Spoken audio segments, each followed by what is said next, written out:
secession when applied to art. Secession refers to a breakaway movement, usually by young avant-garde artists, from the conservative European art taught in academies and displayed in the salons in the late 19th and early 20th century. By this definition, it could be argued that earlier secessionist groups were the Pre-Raphaelites in the 1840s and the Impressionist movement in the 1860s in Paris. Later came the art and crafts movements lasting roughly from 1880 to 1920, mainly in this country, which heavily influenced the Art Nouveau of approximately the same period. And let's not forget the Fauvists from 1904 to 1910. And when we speak of the Vienna secession, they are usually referring to the initial period of its history between 1897 and 1905. But there were also secessionist movements in Munich begun in 1892 and in Berlin in 1898. However, it's the more influential Vienna secessionist movement that I'll be dealing with today, led by Gustav Klimt, Oskar Kokoschka, and Egon Schiele. And it's the work of these three artists we'll be looking at closely. So there we have Klimt on the left, Kokoschka in the center, and Egon Schiele bottom right. First, a bit more specific context, I think, is necessary.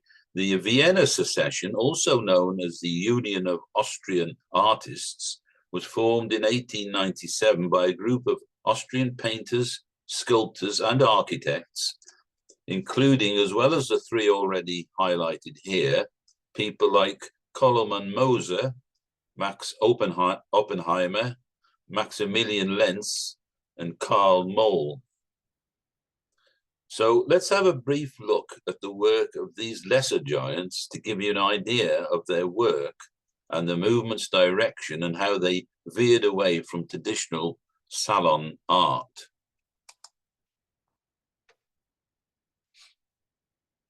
So there we have three paintings of Koloman Moser. I'm not going to comment on these paintings. It's just give you a snapshot view of what they were producing, and you can see straight away that this isn't traditional late 19th century salon art. In fact, the lithograph on the extreme left is, and I shall come to this later on, is actually a design for the cover of the magazine that the secessionist movement produced, but more about that later. Then this is the work of Max Oppenheimer. And on the left, you can see, obviously, there is the confusion of a orchestra with browns and blues that work very well against the grey background. And on the right, it's hard to see what exactly is being depicted there, but I've always thought of it as an operation, maybe. But it could be something they're working on in the factory, or I don't know. Then we've got Maximilian Lenz. This is obviously, again, veers away from traditional art, but you can see that he's got his own very distinct style.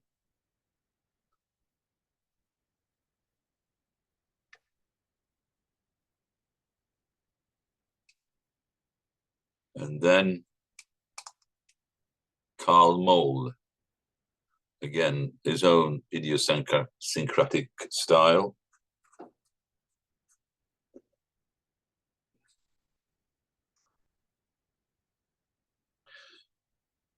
So that's just to give you an idea of the work that was going on in the secessionist movement, which wasn't that of Klimt, Kokoschka, or Schiele. The secessionist artists resigned from the Association of Austrian Artists in protest against his support for more traditional styles. The group did not set out to encourage any particular style, so expressionists, realists, and symbolists all coexisted. The government supported their efforts and gave them a lease on public land to erect an exhibition hall, and there it is. It's called the Secession Building, designed by Joseph Maria Ulbrich, and it continues to function today as a secessionist exhibition gallery. The building features, we're taking you inside the feature now, what is called the Beethoven frieze by Gustav Klimt. And as you can see, if you look at the bottom image, you can see how its extraordinary length starts on the extreme left of the picture there, and then I've only highlighted the center mural, and then it continues on the right along there as well. So I cribbed a little bit of this from about this frieze because it's slightly confusing. Well, it's very confusing. Let's be honest about it. So the frieze illustrates human desire for happiness in a suffering and tempestuous world, in which one contends not only with external evil forces, but also with internal weaknesses. The viewer follows this journey of discovery in a stunning visual and linear fashion. It begins gently with the floating female genie searching the earth, but soon follows the dark, sinister-looking storm-wind giant Typhoeus. The large, sagging figure of intemperance, and that would be this figure here with the huge pot belly, with her gaudy, bejeweled clothes, looks like a brothel madam. The electric blue skirt is the only resounding color in the total frieze, and we can see how that stands out by taking this elongated view of the room. These three characters over here on the extreme left are the Gorgons, but they're painted in such a grotesque in idiosyncratic way that it's hard. You would never guess that unless you were told. And this character here, this strange animal here, we're not sure what he is. So there we are. That's a little bit about the Beethoven frieze. I'm not going to dwell on that for too long. The official secessionist magazine was called Ver Sacrum, and there we've got a one of the many designs for the covers. You can see it, this one particular one. I think this was the first edition. Can't see what it says. Oh yes, it says up there, I think, and it was produced in January 1898. So it published highly stylized and influential works of a graphic nature.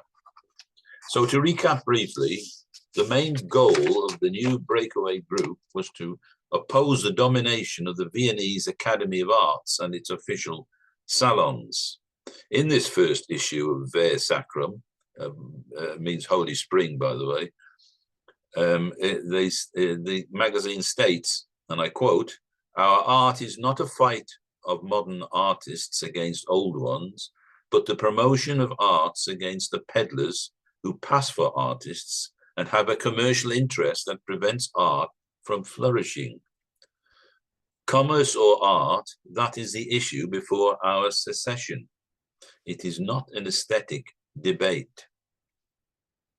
At its onset, the secessionists boasted 50 members, and Gustav Klimt, at the time already of international fame, was its first president. However, in 1905, Klimt and Moser, among others, resigned from the movement, though the movement did continue as a group until 1939, when the Nazis brought about its dissolution, classifying it as degenerate art. So that's a bit of background of the group as a whole. So now I want to concentrate on these three main exponents of secessionist art. And I'm sure you're all very familiar with this iconic painting called The Kiss by Klimt. As I've said, he was one of the founder members and edited the group's periodical Ver Sacrum. He delighted in painting the female body. Among the breakaway Viennese painters, he was perhaps the most influenced by Japanese art. Klimt began his professional career painting as a muralist on walls and ceilings in large public buildings. In 1888, he received the Golden Order of Merit from Emperor Joseph I. In the early 1890s, Klimt met the fashion designer Emilie Louise Flöger, who became his living companion. This painting, The Kiss, is thought to be an image of them as lovers. The two figures embrace at the edge of a wildflower meadow. The man wears a robe printed with the geometric patterns and swirls. He wears a crown of vines, while the woman in a flowing dress with floral patterns wears a coronet of flowers. The man cradles the woman's face. Her eyes are closed. With one arm wrapped around the man's neck, the other resting gently on his hand. Now, there's so much going on in this painting that it's hard to pick out these details just referred to, but there is her hand resting on his hand, and those two hands are cradling her face so that he can kiss her. And then the whole painting is dominated by this huge yellow and gilt cloak. You're tempted to use the term cloak of many colors. It's very ornamental, this painting, as you can see, and very typical of Klimt's style.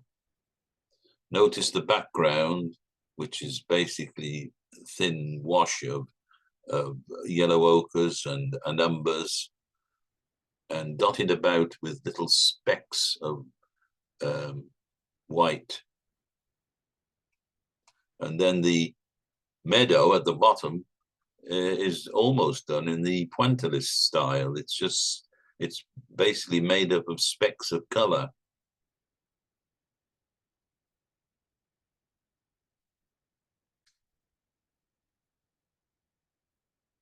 Klimt's work was often the subject of controversy because it appeared to emphasize eroticism.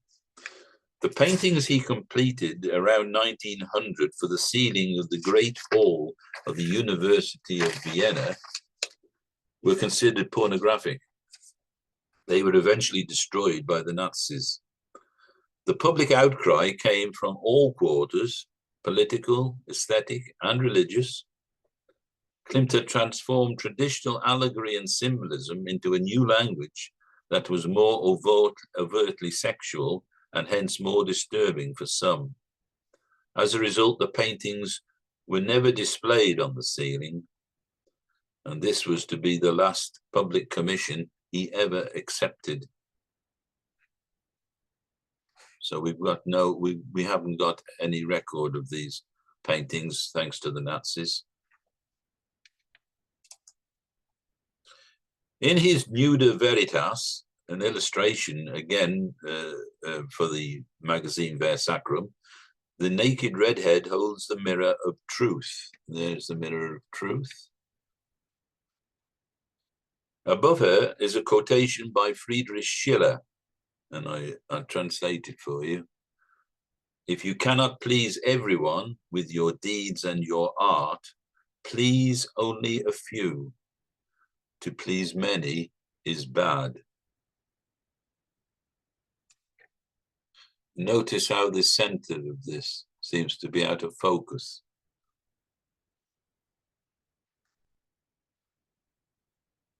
And of course, he's used Emily Fleurgel as his model.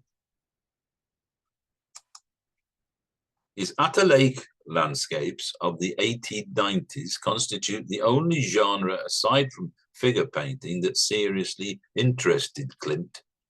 The spatial areas in the Attersee works are flattened so efficiently to a single plane that it's believed that Klimt painted them using a telescope.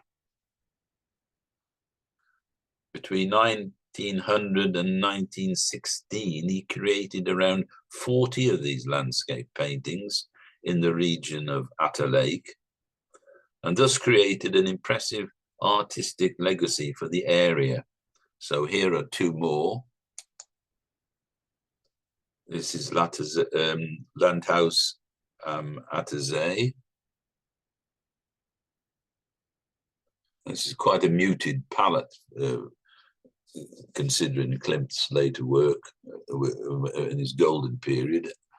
But again, he's relying a little bit on the pointillist style by building the picture up with dashes of color, as you can see. So that basically, what rather than a landscape, we've got a design or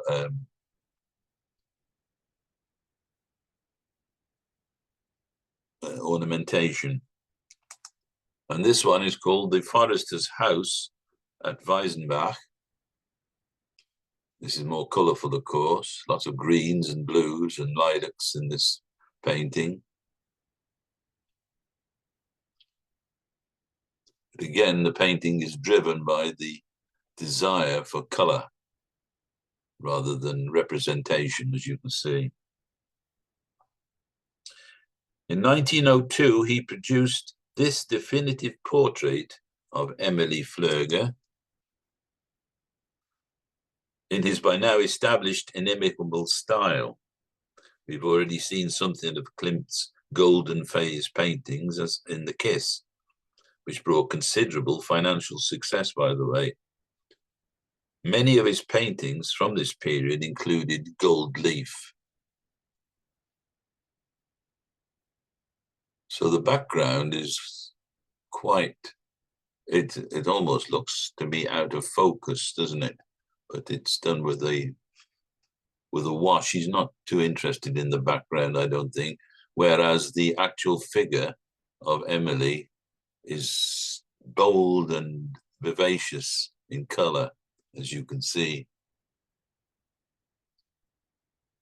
And again, the emphasis is on design and the use of complementary colors, green and blue in this instance.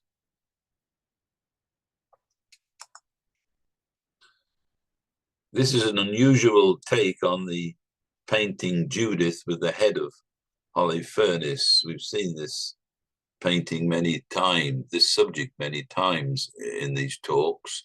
Two immediately come to mind, and that's the version by Caravaggio and that by Artemisia Gentileschi. In both instances, they aim for realism, if you can remember that. This is anything but realistic. In fact, you've got to look hard for the head of Holofernes. It's down in this bottom right-hand corner, and she's got her arm on him. But the interest for Klimt seems to be the use of gilt again. And creating design, even is framed in gilt.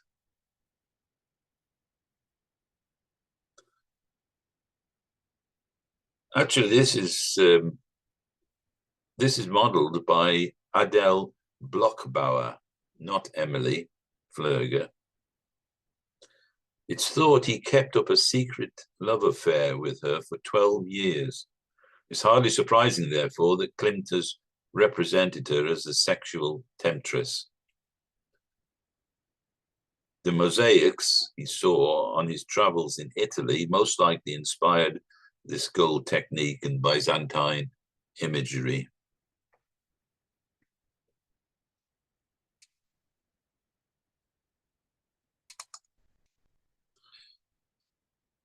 He proclaimed expectation, the title of this painting, and I quote, "probably the ultimate stage of my development of the ornament." So you've got to look very hard through the patterning, the swirls and arabesques, if you like to call them that, for the actual figure, the subject of this painting. But there she is. There's her black hair, there's her face, and then the rest of her body is this huge wedge that takes you to the bottom of the painting and broken up with triangles or inverted wedges of color. And then there's a lot going on just around here where her arms are. It's difficult to point her arms, but their arms are just used as a device for patterning. There's an arm there with jewelry on it, bracelets and such like. And there's another hand there, which is highlighted with the dark background. It highlights it. So I'll let you look at that just for a moment and take it in. It's quite a stunning painting.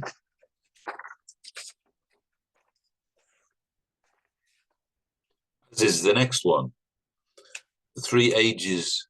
Oh, sorry. Didn't need to do that. The Three Ages of Woman, depicting the cycle of life. Here we see elements of impasto painting, mixing drying solvents into the paint to make sure that there is no unwanted glossy appearance. This painting also falls into Klimt's golden period, characterized by considerable ornamentation, which places it in the Art Nouveau genre. So there are the three ages of woman. It's fairly obvious who represents what, but I feel rather sorry for the woman on the left here, who looks a poor specimen, and no wonder she's got her head in her arms, whereas the maternal woman with the child, with the very young child, is a more composite rendering, I think. And because of the way he's painted these two figures in this loving maternal embrace, the elderly or the eldest image of woman there looks completely out of it, and he's made her rather ugly deliberately. And this is interesting too, the background on either side there. He's made that again. He's used washes. I suspect he's used quite a lot of turpentine and white spirit in these washes and built it up with browns and umbers, ochres, perhaps Venetian red in places. And then he's dotted it with tiny spots of white, as you can see. I suspect he's pinpricked that to give the effect. So we may be seeing the canvas underneath, coming through from underneath.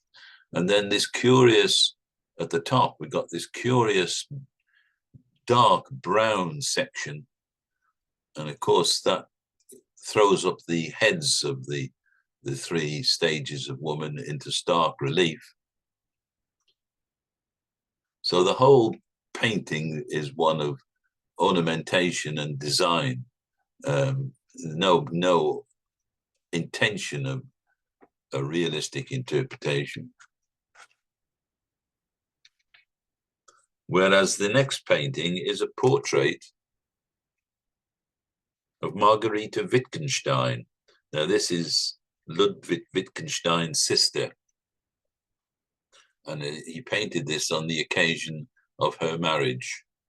So this is, for Klimt, slightly more, well, considerably more conventional, I would say, although he can't resist the ornamentation in the background there and breaking up. Klimt doesn't like plain areas of color. He always wants to do something with every area of color. And you can see this black band that disappears behind her dress, this horizontal band, and he's not content to leave it black. He's broken that up as well. What it represents, a skirting board, perhaps, we might say.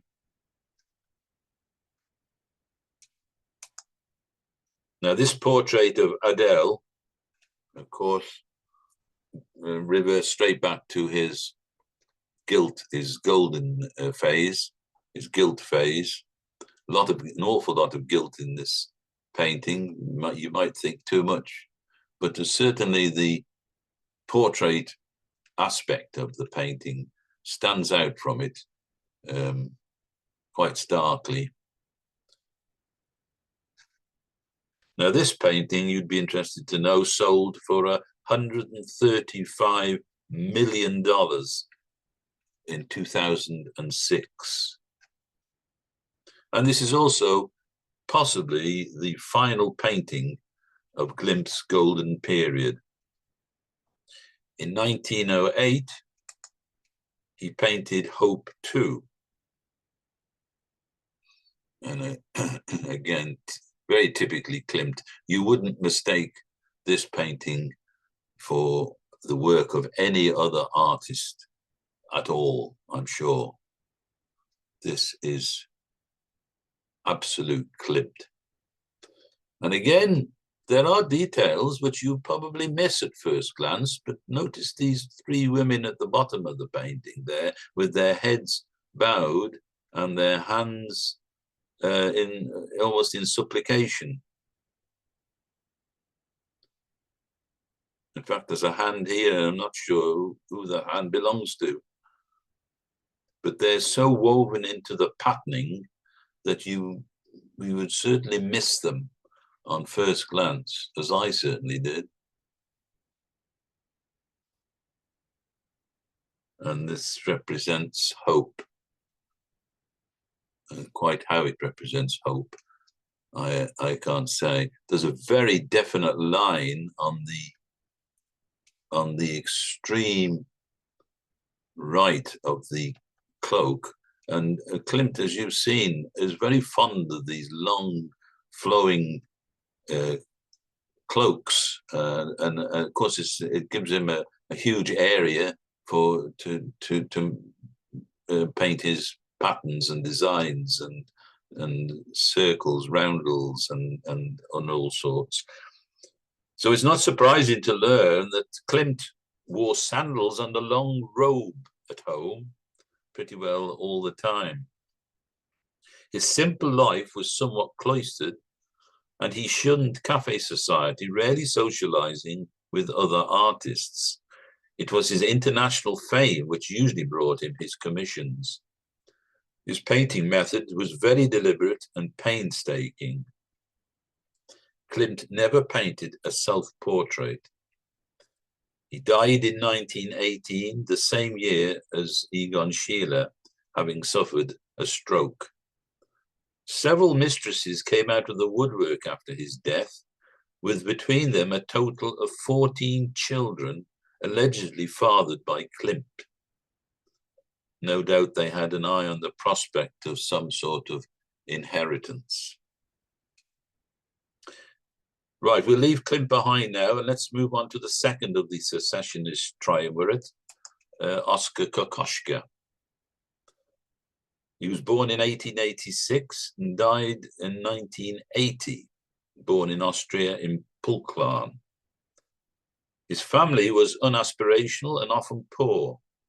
Against his father's wishes, Kokoschka entered the University of Applied Arts in Vienna with a scholarship.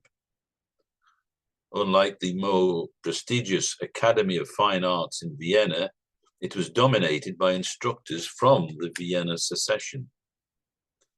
He studied there from 1904 to 1909. Kokoschka's first commissions were postcards and drawings of and for children, often portraying them in awkward poses, as in this one, called Children Playing. Later, Kokoschka said that this exercise provided him with the basis of artistic training. So it could be argued that these children who were playing around on sheets or on a bed, maybe, are in slightly awkward poses. But there's, by use of color, he sort of enveloped them in color and a swirl of color so that they're right smack bang dead center.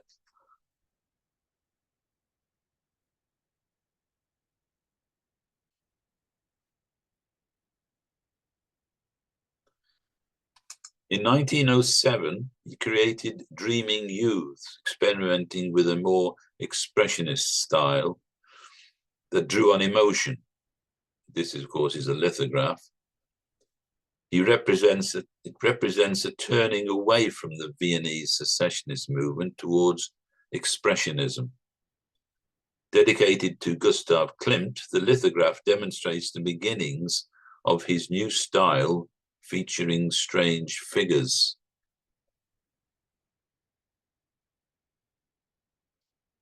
We're not going to see too much more of this style. He must have decided against it fairly soon, or kept it for lithograph, producing lithographs. In 1911, he painted Veronica's Veil. Though there is no reference to Veronica in the Gospels, the veil is supposed to bear the features of Jesus Christ. And there is the veil. She's holding it in her arms, and there's enough of it allowed to fall from her grip to show the image of Jesus Christ, although there's no attempt to create a realistic image, as you can see. So this is very much Kokoschka setting out his stall for future paintings. It's interesting to note that how this subject was traditionally painted in the Middle Ages. And there we have a traditional painting of Veronica holding her veil. This is by Hans Memling, painted in 1470. So contrasting the two paintings, we can see how far Kokoschka is pushing the bounds of moving away from traditional art. Kokoschka taught in Vienna from 1911 to 1913 and in Dresden from 1919 to 1923. His early career was marked by portraits of Viennese celebrities painted in a nervous, animated style. Now this one is of Bessie Bruce, the English actress. Kokoschka's portraits incorporate the use of shrill, bold colors, and it said his lines seemed to be visual interpretations of the current anxieties felt by Kokoschka. In a letter from 1909, Kokoschka noted that he would like to do a nervously disordered portrait. I think he's achieved that. Not only in this painting, but in the next one of Max Schmidt. I think we'd all agree that that is a nervously disordered portrait, done mainly in blues and creams, although there is dashes of pink in various places, on the fingers particularly, and perhaps on the nose. Very subtle, dashes of pink, but it's mainly dominated by blues and creams. And a little bit of green as well there, just on the lapel. Kokoschka's portrait, Hans Tietze and Erika Tietze Konrad, was painted in 1909. The two are friends and prominent art historians. Erika Tietze Konrad explained later that soon after beginning the painting, Kokoschka began using only his fingers and fingernails to scratch thin lines into the paint. Now we can see those if you look to the left of Hans's head, we can see there where he's scratched with his fingernails, hatching. Mainly, it's, I think the intention is to produce some sort of hatching, and around his elbow there as well. He was obviously still experimenting. Although painted in their library, Kokoschka blended vibrant tones of blues and reds upon an otherwise muted background. And of course, lilacs.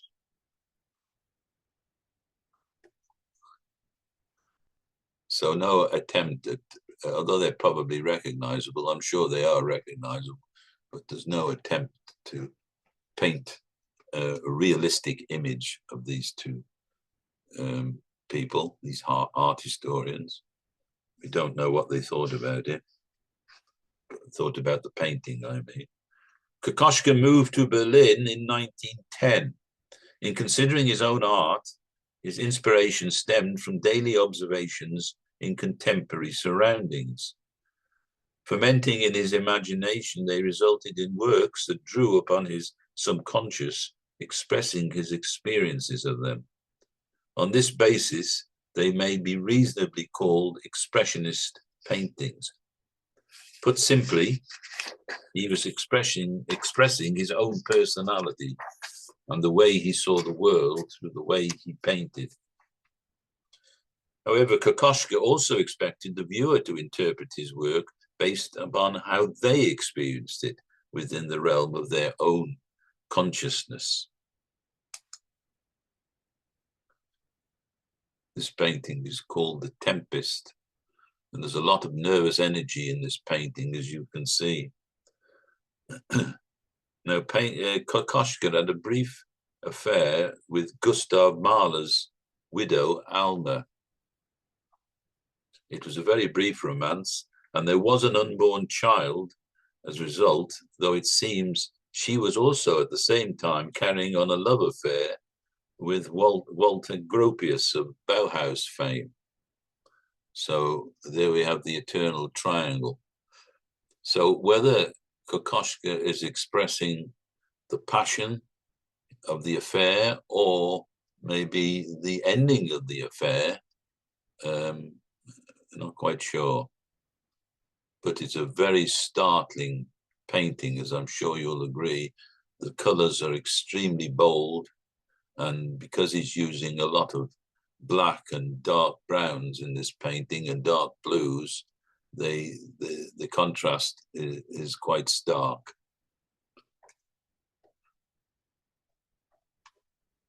It's difficult to work out exactly where the various anatomical details are, but there's definitely a foot there, and the leg, you follow the leg through there, and there is an arm. So that is definitely a painting entitled to be called Tempest, I think.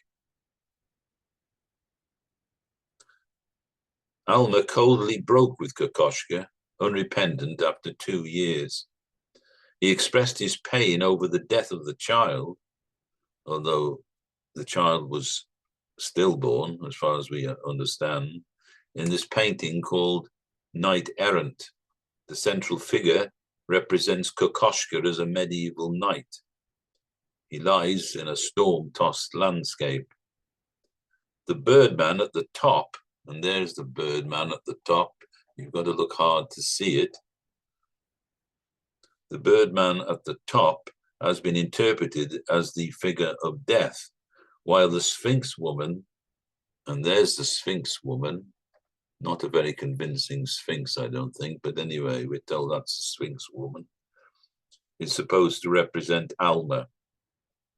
The agitated brushwork and disturbing composition express Kokoschka's pain at the breakup. Alma went on to marry Walter Gropius in 1915. In the same year, Kokoschka volunteered to fight in the Austrian army in World War I, where he was seriously wounded. We've got to admire all the colors that he gets into this painting. At the bottom here, we've got these, you're in danger of missing these reds, these wonderful dark Venetian reds and rose siennas and yellows, whereas the figure of the knight, of course, he's expressed that in blues to capture the armor. Though the armor is quite evident from the waist down, but it's not so much evident on his arms. It looks more like the sleeves of a coat. And his face, of course, is full of angst, as we might expect it to be painted. And the sea in the background is storm-tossed.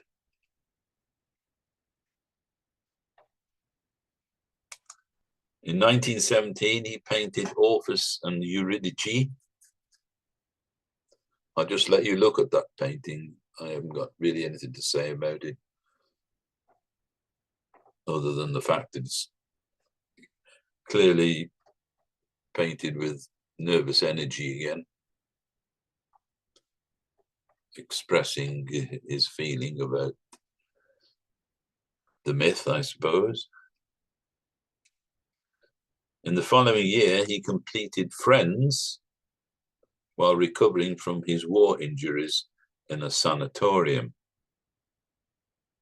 Excited, nervous brushstrokes are applied in rich impasto. This demonstrates a riot of color which give equal status to the figures. So we can see the figures round a table. There's a still life table there. This figure in the front dominates the foreground, and the woman on the left is very prominent as well. But these three characters, they're all well-known people, but I don't think we would know who they were. There's a poet, Walter Hassenklever. There's an Ivor von Luken, a psychiatrist, Dr. Fritz Neuberger, with a Tolstoy beard, we're told. So that must be this character here, I suspect. And the woman is the actress Kathy Richter. But what we're actually seeing are not portraits of particular people, but we're just seeing yet again an absolute riot of color and shapes and forms, painted with a lot of maybe anxiety in this case, I don't know. There's certainly tremendous amount of excited, nervous energy. In 1919, he began teaching at the academy in Dresden, and Kokoschka returned to Vienna in the autumn of 1931, but fled for Czechoslovakia in 1934 in fear of the Nazis. They deemed his work, along with others, degenerate. When invasion threatened, he left for the UK and stayed there for the rest of the war. He eventually settled in Polperrow in Cornwall, where he painted the crab, which is said this is a view from the artist's house of the harbour. You can see this painting in the Tate, as you can see. It's intended, we're told, to be an allegory representing Czechoslovakia. The whole painting represents Czechoslovakia, in other words. And there we can see Kokoschka swimming and trying to escape. And the large crab, we're told, epitomizes Neville Chamberlain. And explaining this painting, Kokoschka said, and I quote, "The crab would only have to put out one claw to save him from drowning, but remained aloof."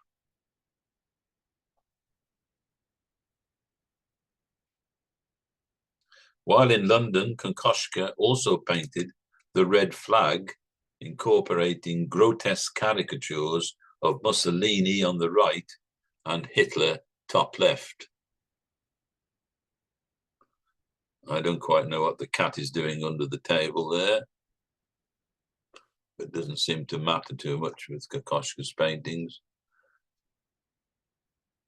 And notice he's written the word Munich in the center there. And it's ironic that his initials, of course, spell OK.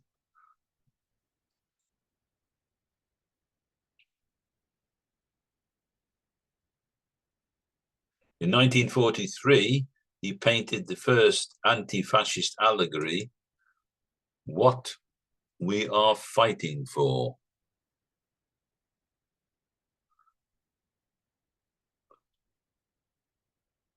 This is a very confused painting. It appears to be a circus ring, and that the top appears to be peopled by members of an audience. And I suspect this prone figure is, well, there was one time, and I thought it might have been, the features might have resembled Hitler, but I'm not so sure now. It's a very confused painting. I'll let you look at that just for a minute while we finish with Kokoschka. Kokoschka, living with his young wife, Olga Pawłowska, was naturalized as a British subject in 1947, and that explains why he qualified for a CBE. However, he eventually settled in Villeneuve, Switzerland in 1953, where he remained for the rest of his life. He died in 1980 at the ripe old age of 93. Oskar Kokoschka, wonderful name. So let's move on to the third, and I suggest you put your helmets on for Egon Schiele, or dark glasses maybe. It has to be said that Egon Schiele is a difficult painter to come to terms with. His short, controversial life spanned from 1890 to 1918, so only 28 years. He was Austrian, of course, with Roman Catholic and Jewish influences in his family. Schiele was regarded as a strange child, shy and reclusive. It's said he developed incestuous tendencies towards his younger sister, Gertie. This is Gertie, by the way. Here she's painted in 1911 as Daydreamer. When he was 16, he took the 12-year-old Gertie to Trieste and spent a night in a hotel room with her.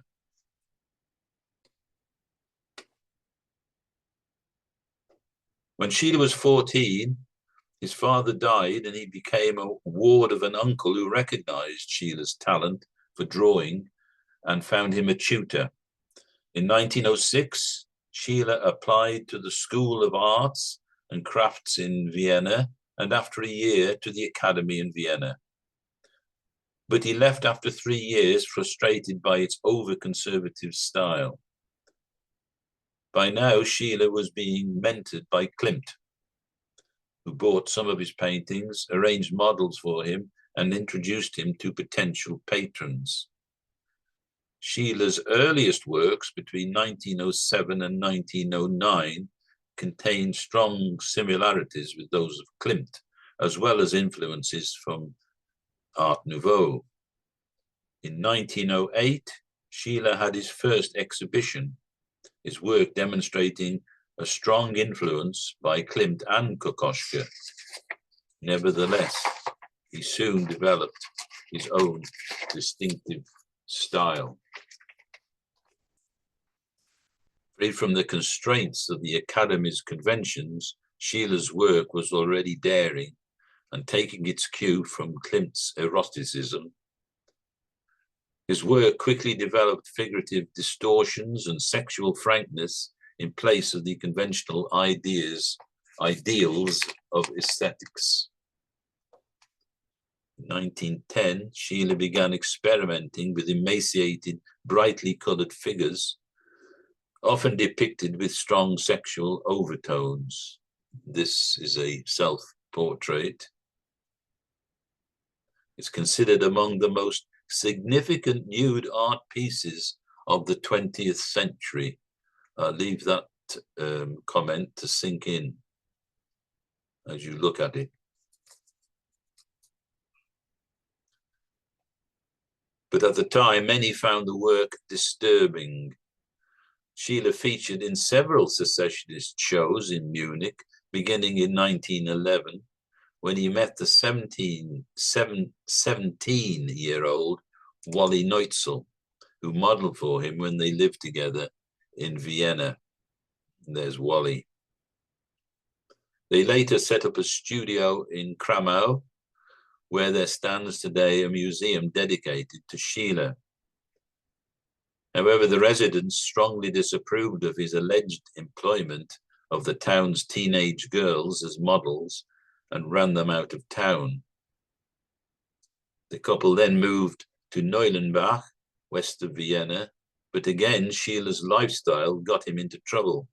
And in 1912, he was arrested at his studio for seducing a girl of 13. 100 drawings considered to be pornographic were seized.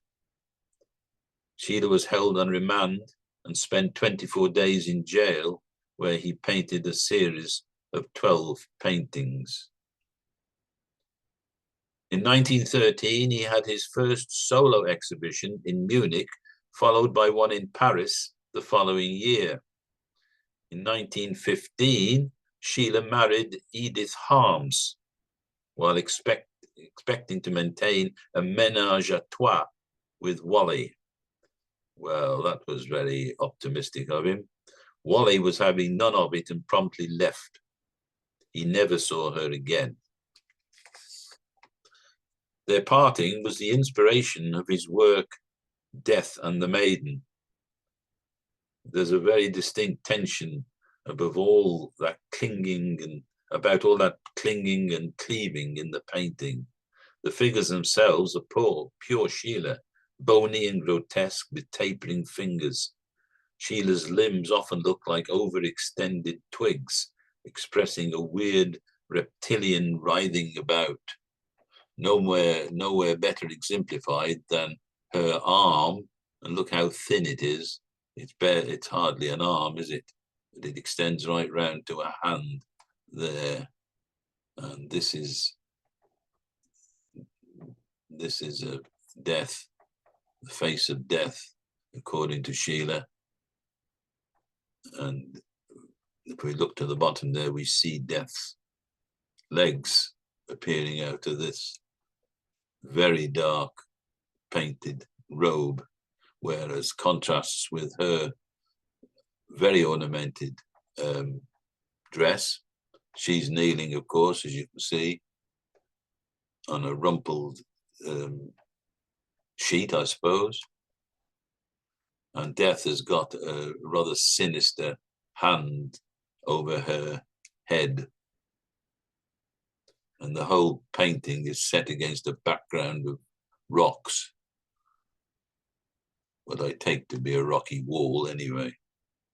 It's quite a very disturbing painting. It's quite a large painting as well, nearly 6 foot by 5 foot.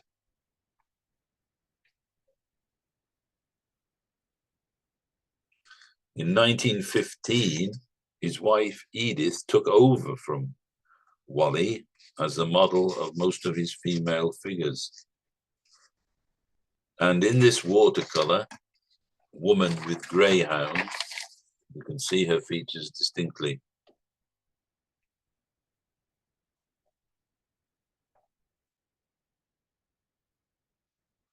It's very economic, this painting. It's basically just outlines. She also features in two girls embracing.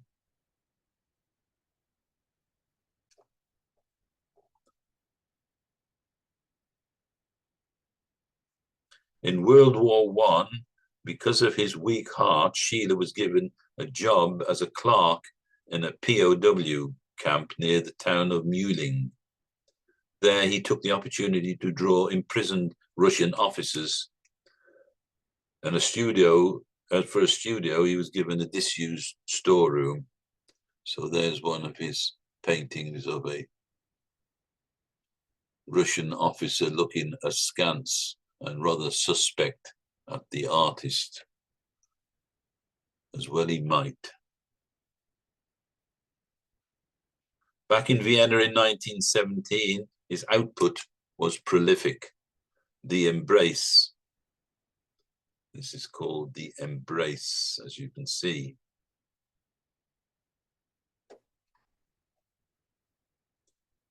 In fact, the sheet that they're on now is no longer a pretense of creases and puckers and tucks, but it's just used, he's used it basically like a mosaic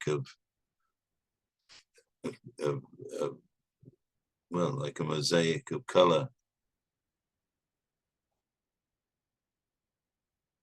And their bodies are so closely intertwined, they almost become one, except that the man's is painted with bolder oranges and yellows and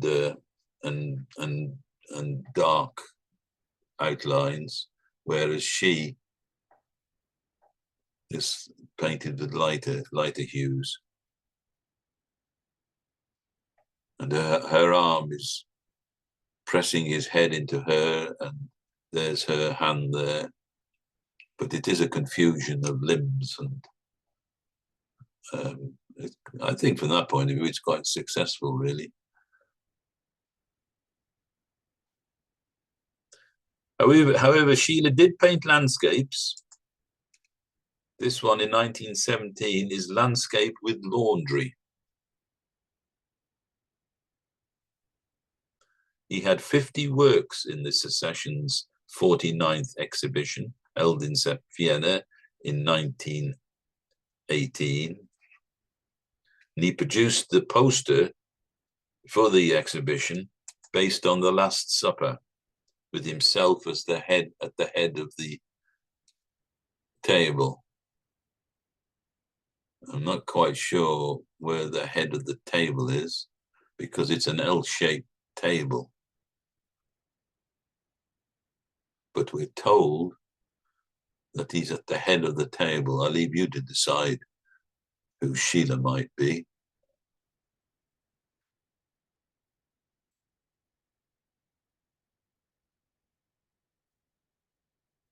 As a result, prices of Schiele's work increased, and he received many portrait commissions. One of his last paintings was created in the year of his death, 1918, and also the year of Edith's death too.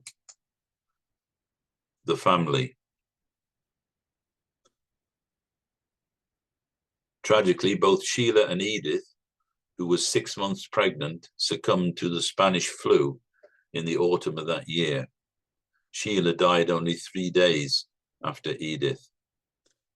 He was 28, as I've already mentioned. Though clearly a self-portrait of Schiele himself, the woman we're told, is not Edith. And the child is his nephew Tony. So that's what the experts tell us, and I have no reason to disagree with them because I just don't know. So I want to conclude the talk with some selfies, using modern parlance, of Schiele. These are all self-portraits of Schiele, and demonstrate, I think, as well as anything that you've just seen, Schiele's style, unmistakable, absolutely unmistakable. And I think that's the thing we can say about these secessionist artists. Their style makes them instantly recognizable amongst any collection of 20th century or late 19th century art. It's been said that from his youth, Schiele always painted with manic fluency. Art critic Martin Gayford wrote, and I quote, "Schiele found his distinctive style very early.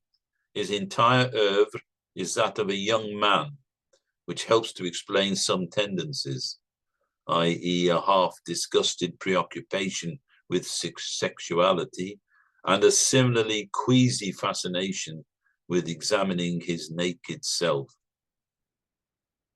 Egon Schiele had among his admirers many Jewish art collectors whose collections were looted by the Nazis. As a result, numerous restitution cases in the 21st century involve artworks by Egon Schiele. I conclude.